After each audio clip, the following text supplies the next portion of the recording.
If you think this week's FedEx Cup finale in Atlanta is simply all about the extraordinary riches on offer as the usual suspects chase the $10 million bonus, then meet 25-year-old Californian, Patrick Cantlay.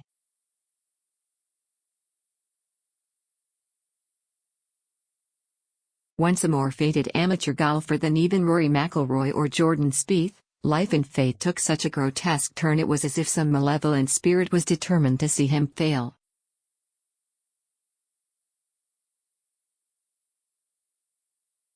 He needed 3 years away from the game to deal with the physical pain of a career-threatening injury and the emotional anguish of watching his best friend die in his arms following a hit and run.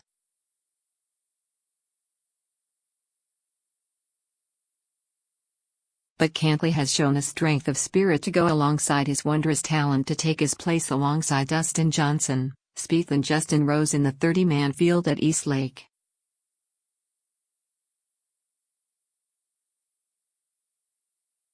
Back in 2011, Cantlay was the ultimate can't-miss kid.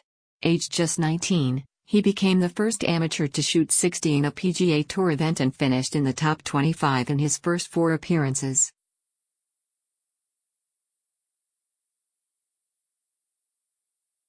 Back in college he swept the board, and spent over a year as the world's #1 ranked amateur.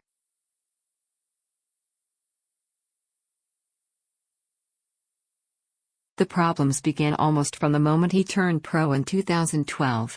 Warming up for an event in Texas, he felt a pain across his back so sharp his first instinct was that someone had stuck a knife in him.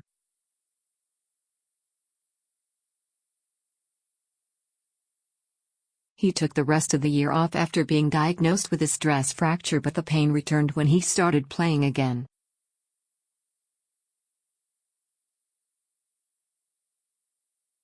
So it continued, into the next year and the one after that. At the beginning of 2016, he was dealing with another demoralizing specialist's verdict when he went for a night out with his closest friend and caddie, Roth.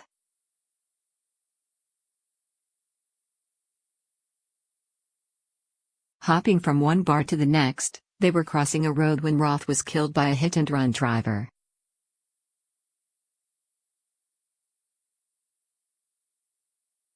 He was 24. Cantlay, who'd known Roth since they were at high school together, gave a eulogy at his funeral.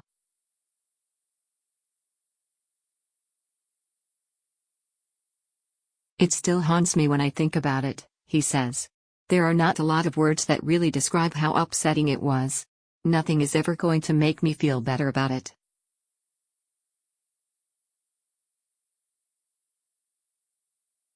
Time just heals, or numbs it a little bit. There was no refuge in golf.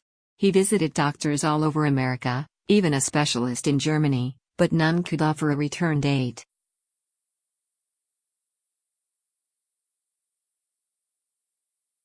Other than a 1-hour physical therapy appointment each day, there wasn't much point in getting up every morning, said Cantlay.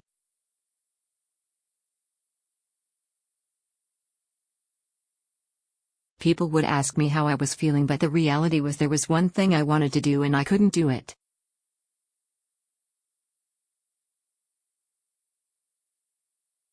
Eventually, months of therapy and a new training regimen brought merciful relief.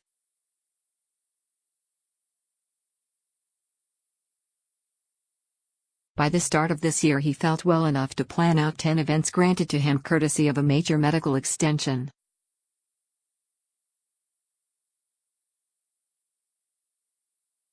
No wonder they say class is permanent. In only his second start since his break from the game in 2014, he finished runner-up in the Valspar Championship in Florida to regain his full tour privileges.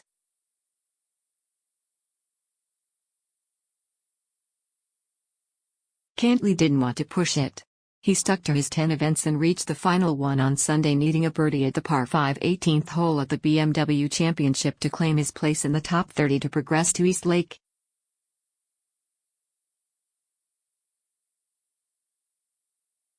Reaching the green in 2, he left the first putt 10 feet short but was not to be denied as the next one disappeared below ground.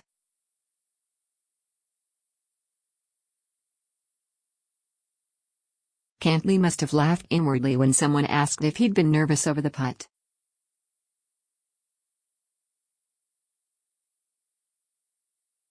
After what he'd been through? I think everyone knows I was not in a great spot for a few years, but I'm pleased to be back and make it to the final event, he said.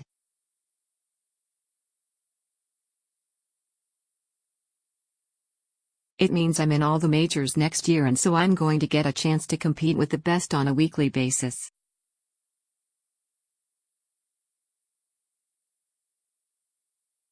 My body feels good, for a change, so let's see what happens. In theory, he could start by winning the mammoth FedEx bonus on Sunday. But the real bonus is surely that he is in with a chance at all.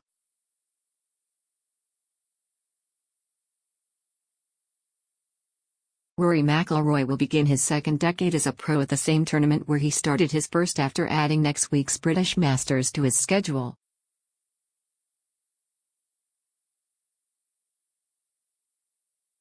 McIlroy will also play in the Dunhill Links at St Andrews the following week. The PGA Cup is the Ryder Cup equivalent for club professionals, and it wasn't looking too good for Britain and Ireland when they lost the opening 4 balls 3-1 at Fox Hills.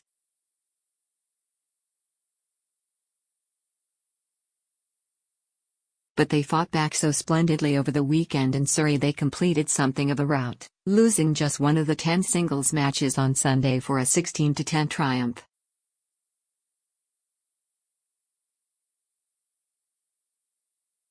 Captained by Saunton pro Albert Mackenzie, it was the first time GB&I had defended the Cup since it became a biennial match in 1984.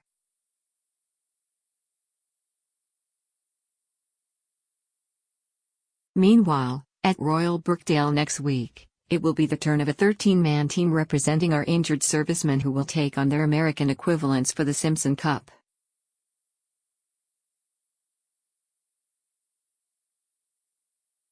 Among the home team will be the amazing Mike Brown, who lost a leg during the Iraq War and took up golf as part of his rehabilitation.